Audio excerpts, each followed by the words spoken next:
Hello, welcome to my channel for Evolved Humans. I am Ms. Day. This reading was very intense very quickly because I feel like your journey feels like it's gone like back and forth and back. And I think that there are groups of people and like different belief systems to blame for that back and forth. Because, so like, one of the first things I heard was if you're thinking about what other people have said about you, like if someone says a sentence about you and they state it and they put it into the air, then are you, like, if you're thinking it in your brain, if it lives in this place, then you're carrying it literally in a physical way. It's like you've given it a physical form after they put it in the air. And so I feel like also the first thing I thought about, like I thought about the movie Twitches too. It's an old Disney Channel movie and it has two sisters and they find out they're witches and they're from another like realm.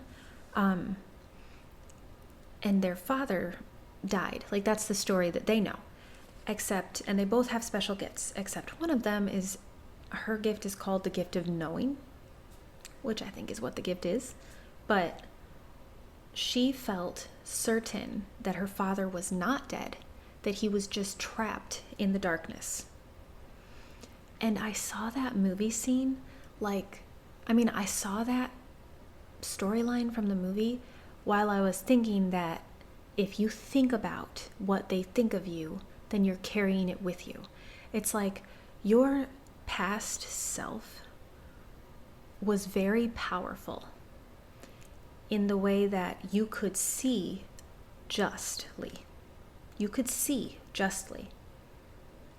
And I think that because of that type of force, when others don't do that actively, it can be really, I think that you got silenced, kind of like pushed down, so that you kind of lost that gift by seeing it as something negative, and that's because they saw you as something you're not.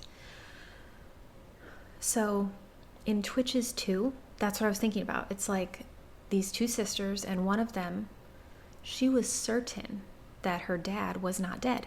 And they all kind of gave her that, oh, that's so sweet, like very patronizing. That's what I feel like other people's projections were onto you, of you.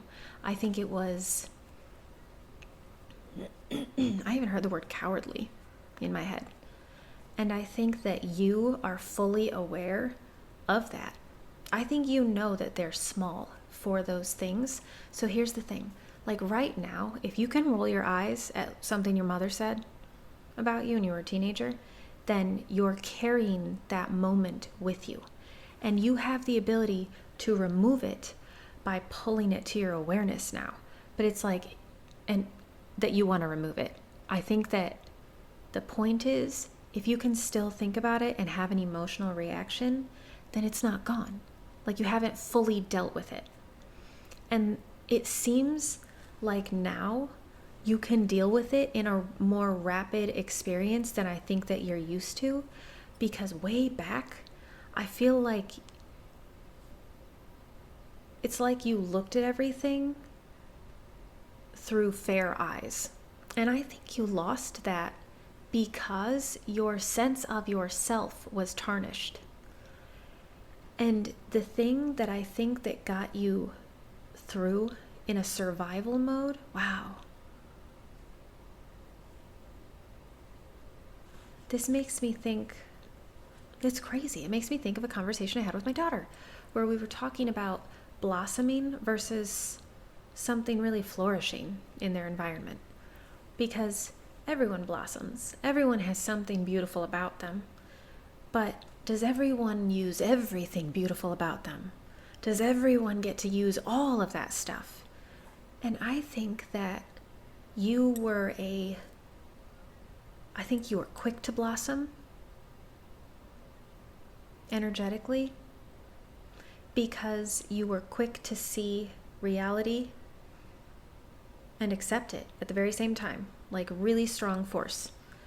And I think that your emotional experience now is super, it feels like it's bursting. It's ready to burst at the seams. And it's making me think of releasing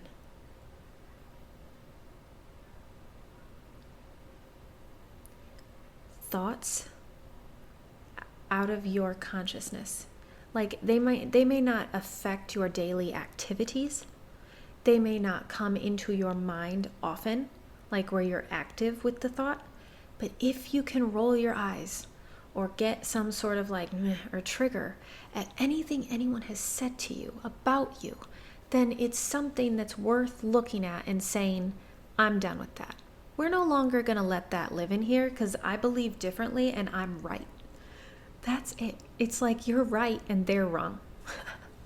And I feel, okay, the other part of this is another thing that I was talking to my daughter about, because this reading gives me this, it's like I've never said this before, but I feel like you need to experience, like change your mindset from opening up into outside stuff to opening up to new emotional experiences. Like be ready to experience bigger, deeper stuff in here and be strong enough to decide how you feel about it, because you're right. And I think that rightness is like ready to project itself out of you now. And that's really strong. So there are two different things, because I think that, okay, I got this feeling that someone's really good with math and numbers and even science, even just like reality, mechanics. You could be a mechanic and be really good with how things work. And so that can make you feel quicker to close off to exploring emotional stuff. And I think that whoever you are, you have a skill set already. There's something that you do that you're good at. Like you're good at something that you've chosen to get good at. And what this message is telling you is, when you explore a new emotional experience inside of yourself here, when you decide to do that in baby steps, it feels like you can go slow.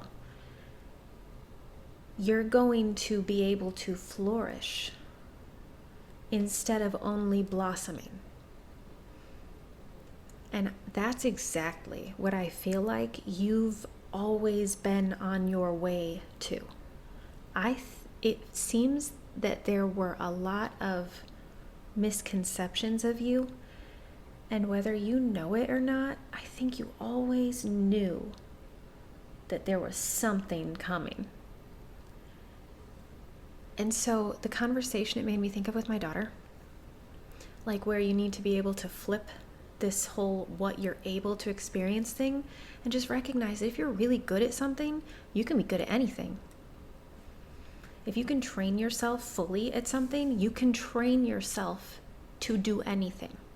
And that's what my daughter and I were talking about, because like she can be insecure when it comes to math. When I say we're going to do math, she's like, but she's not bad at it. She just like freaks out, and then she doesn't absorb it as much because she's not as open. And she actually is really good at correcting that behavior, but it's like a thing that she got used to real quick. And so then we were talking, and we were like, this makes me think of it so much, it's weird, because we were talking about, she was telling me about a book she read again. And the whole purpose of her education with reading is comprehending, knowing what you read. And so every time she tells me about a book she reads in the last couple weeks, I'm like, wow, it like blows me away how much detail and how many pieces of information from that book she can tell me out loud and organized. Blows my mind. But it's really cool because it's like, it's her inner true self exposing itself. And I get to experience that. And I feel like that is necessary.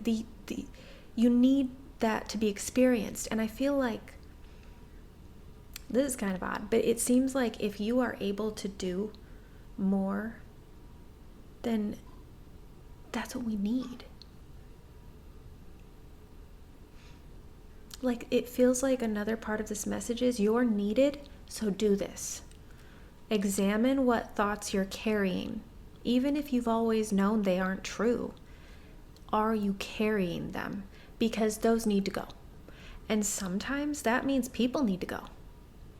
In fact, that's how I started realizing that I needed to let people go in my life, where I had to know I try more than that. I do more than that. I try harder than they made that sound. Or I care about that and they didn't make it sound like that. And once I realized that I was carrying those beliefs, I was like, oh, okay, that means they're affecting how I perceive everything. Like, I was like, gross, I don't want those in my view. Why would I need to look at those? They aren't worthy of this space. This is my time. And that's how I feel like you need to feel. Like, yes, it was always wrong. Yes, they never understood it. And I feel like you understate yourself as a reaction to always being understated out loud.